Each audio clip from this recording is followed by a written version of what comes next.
ഹരേ കൃഷ്ണ. എല്ലാ ഹരിപ്രിയർക്കും സ്നേഹവന്ദനം.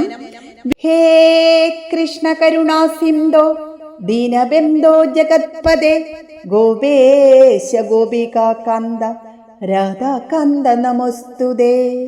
തപ്ത കാഞ്ചന ഗൗരാംഗി രാധേ വൃന്ദാവനേശ്വരി വൃഷഭാനുസുതേ ദേവി പ്രണമാമി ഹരിപ്രിയേ പ്രണമാമി ഹരിപ്രിയേ. വീണ്ടും ഒരു ഏകാദശി കൂടി വരവായി. 2024 ഡിസംബർ 26 വ്യാഴാഴ്ച, മലയാള മാസമായ ധനുമാസം 11 അതുപോലെ ചന്ദ്രമാസമായ പൗഷമാസത്തിൽ കൃഷ്ണപക്ഷത്തിൽ വരുന്ന സബല ഏകാദശി. പേര് സൂചിപ്പിക്കുന്നത് പോലെ തന്നെ നമ്മുടെ സകല ആഗ്രഹങ്ങളും സാധിക്കുന്ന ഏകാദശിയാണ് ഈ പൗഷമാസത്തിലെ ഈ സബല ഏകാദശി. നമുക്ക് ഭഗവാൻ ശ്രീഹരിക്ക് വേണ്ടി മാറ്റിവെക്കുന്ന ഒരു ദിവസം കൂടിയാണ്. ത്യാഗ മനസ്സോടെ ചിത്തശുദ്ധിയോടെ ഭഗവാനായിക്കൊണ്ട് ഒപ്പം പക്ഷിമൃഗാദികൾക്കും വിശന്നു വരുന്ന ഏതൊരാൾക്കും ഒരു അന്നവും വസ്ത്രവും നൽകുക. എല്ലാ കൃഷ്ണബന്ധുക്കൾക്കും അങ്ങനെ ഏകാദശി എടുക്കാൻ സാധിക്കട്ടെ. ഏകാദശി വ്രതമനുഷ്ഠിക്കുന്നതിലൂടെ ഒരു വ്യക്തിക്ക് ജീവിതത്തിൽ ഏറ്റവും മികച്ച ഫലങ്ങൾ തന്നെ ലഭിക്കുന്നു. ജീവിതത്തിന്റെ സുഖം അനുഭവിച്ച ശേഷം അവൻ മരണാനന്തരം വിഷ്ണു ലോകം പ്രാപിക്കുന്നു. ഏകാദശി നാളിലെ പൂജാവിധികളിൽ ദശമി നാളിൽ രാവിലെ കുളി കഴിഞ്ഞ് വ്രതമനുഷ്ഠിക്കുന്ന വ്യക്തി നെയ്വിളക്ക് വെച്ച് അച്യുതന് ആരതി നടത്തി നിവേദ്യം നൽകിയ ശേഷം ഭക്ഷണം കഴിക്കുക. ദശമി നാളിൽ ഒരിക്കൽ ഊണ്, ബാക്കി 2 നേരങ്ങൾ മറ്റുള്ള ധാന്യങ്ങളോ പഴവർഗ്ഗങ്ങളോ കഴിക്കാം. ഏകാദശി നാളിൽ പൂർണ്ണ ഉപവാസമായിട്ടെടുക്കാം, അതായത് നിർജ്ജലമായിട്ടെടുക്കാം. വെള്ളം മാത്രം കുടിച്ചുകൊണ്ടെടുക്കാം. വെള്ളത്തിൽ വേണമെങ്കിൽ തുളസിയില ഇട്ട് കുടിക്കാം. വേറെ എന്തെങ്കിലും നമുക്ക് ഞവരയിലയോ എന്തെങ്കിലുമൊക്കെ ഇട്ട വെള്ളവും കുടിക്കാം. അത് അവരവരുടെ ആരോഗ്യത്തിന് അനുസരിച്ചെടുക്കുക. ഇന്നീ കലിയുഗത്തിൽ രോഗദുരിതങ്ങൾ കൂടുതൽ പേരെയും ആക്രമിക്കുന്നു. അതുകൊണ്ട് തന്നെ മിതമായിട്ട് എന്തെങ്കിലും പഴവർഗ്ഗങ്ങൾ കഴിച്ചുകൊണ്ടും എടുക്കാം. പൂർണ്ണമായിട്ട് ധാന്യങ്ങൾ എല്ലാം തന്നെ വർജിക്കുന്നതാണ് ഉത്തമം. ദ്വാദശി നാളിൽ പാരണ വീടി കഴിഞ്ഞിട്ടും നമുക്ക് 1 നേരമാണ് അരി ആഹാരം പറഞ്ഞിട്ടുള്ളത്. ഏകാദശി വ്രതം പോലെ മറ്റൊരു വ്രതം ഇല്ലേയില്ല. നമ്മുടെ ആയുരാരോഗ്യ സൗഖ്യത്തിന് ഏറ്റവും ഉത്തമമായ വ്രതമാണ് ഏകാദശി വ്രതം. ഈ ഏകാദശിയുടെ എല്ലാ കഥകളും ഭഗവാൻ ശ്രീകൃഷ്ണൻ യുധിഷ്ഠിര മഹാരാജാവിന് പറഞ്ഞു കൊടുക്കുന്നതാണ്. ഈ പ്രാവശ്യവും മോക്ഷദ ഏകാദശി കഴിഞ്ഞിട്ട് ഭഗവാനോട് യുധിഷ്ഠിര മഹാരാജാവ് ചോദിക്കുകയാണ്, അല്ലയോ ശ്രീകൃഷ്ണ ഭഗവാനെ, ഇനിയും വരുന്ന ഏകാദശി ഏതാണ്? അതുകൊണ്ടുള്ള പ്രയോജനം എന്താണ്?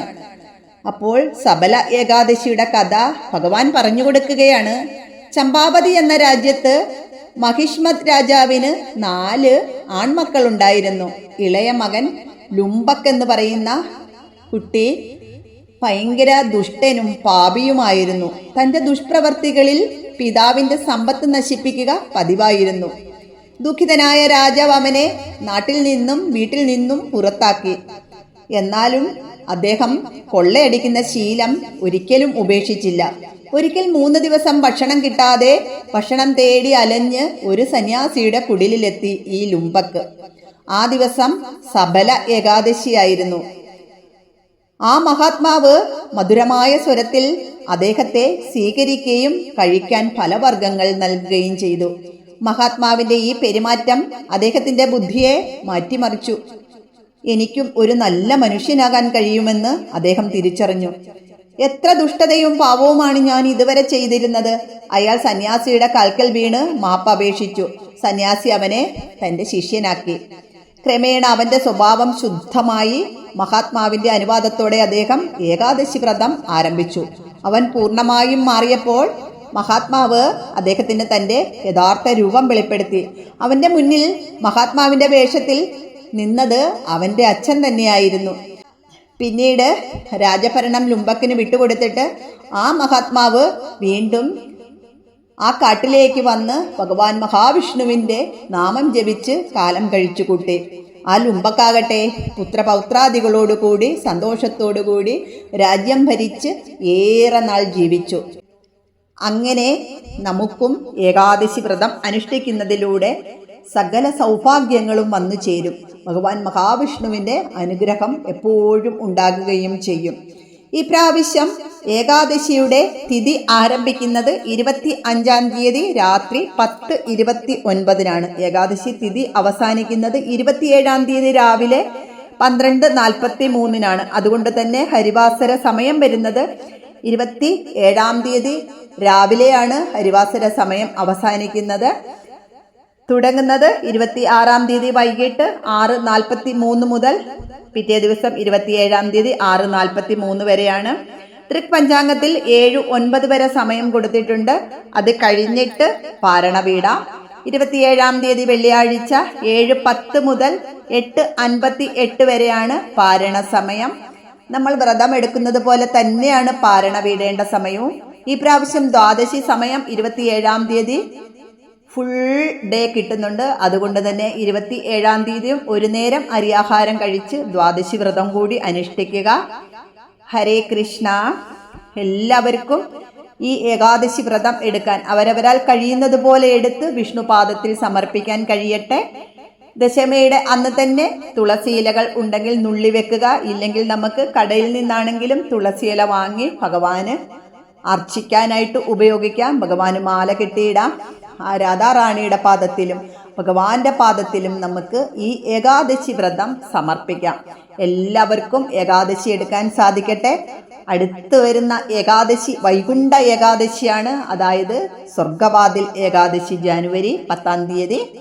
എല്ലാവരും ഏകാദശിക്ക് വേണ്ടി കാത്തിരിക്കുകയാണെന്നറിയാം. എല്ലാവർക്കും കഥയും അറിയാം. എങ്കിലും നിങ്ങൾക്ക് വേണ്ടി ഹരിതീർത്ഥത്തിൽ കൂടി ഞാൻ പറഞ്ഞു തരികയാണ്.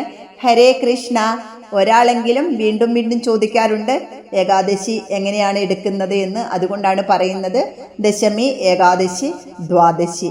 അങ്ങനെ ആ ദശമിയുടെ അന്ന് തന്നെ നമുക്ക് വ്രതം ആരംഭിക്കണം. ഏറ്റവും നല്ല വ്രതമെന്ന് പറയുന്നത് നമ്മുടെ മനസ്സാണ്. ആ പ്രേമഭക്തിയാണ്. ആ ചിത്തശുദ്ധിയോടുകൂടി ഭഗവാനെ മാധുര്യ ഭക്തിയോടുകൂടി ഗോപികമാർ വിളിച്ചതുപോലെ നമുക്ക് ഭഗവാനെ മാത്രം മതി, എനിക്ക് ഭഗവാനെ മാത്രം മതി, വേറൊന്നും വേണ്ട, എനിക്ക് ആ കൃഷ്ണന്റെ സ്നേഹം, ആ കൃഷ്ണന്റെ സാമീപ്യം മാത്രം മതി എന്ന് പറഞ്ഞുകൊണ്ട് അല്ലെങ്കിൽ അങ്ങനെ ചിന്തിച്ചുകൊണ്ട് വ്രതമെടുക്കുക. ഹരേ കൃഷ്ണ. എല്ലാവരും ചോദിക്കാറുണ്ട് ഏകാദശിയുടെ അന്ന് അല്ലെങ്കിൽ ദ്വാദശിയുടെ അന്ന് എന്താണ് നാമം ജപിക്കേണ്ടത്. നമുക്ക് എന്ത് നാമവും ജപിക്കാം. ഹരിയുടെ നാമമായ ഈ 33 കോടി നാമങ്ങളുണ്ട് ഹരിക്ക്. അങ്ങനെ എണിയാലൊടുങ്ങാത്ത നാമങ്ങൾ, അതിലേത് വേണമെങ്കിലും ജപിക്കാം. വെറും നാരായണ നാരായണ നാരായണ നാരായണ എന്ന് മാത്രം ജപിച്ചാലും മതി. ഇല്ലെങ്കിൽ ഹരേ കൃഷ്ണ മഹാമന്ത്രം ജപിക്കാം. നമുക്ക് പകലൊക്കെ ഉറക്കം വരാതിരിക്കാനായിട്ടും ഒക്കെ നമുക്ക് ഭഗവത്ഗീതയും രാമായണവും അതുപോലെ ഭാഗവതവും അതുപോലെ നാരായണീയവും അങ്ങനെ എന്തും നമുക്ക് ഭഗവാന്റെ നാമങ്ങളടങ്ങിയ എല്ലാ പുസ്തകവും വായിക്കാം. ഹരേ കൃഷ്ണ.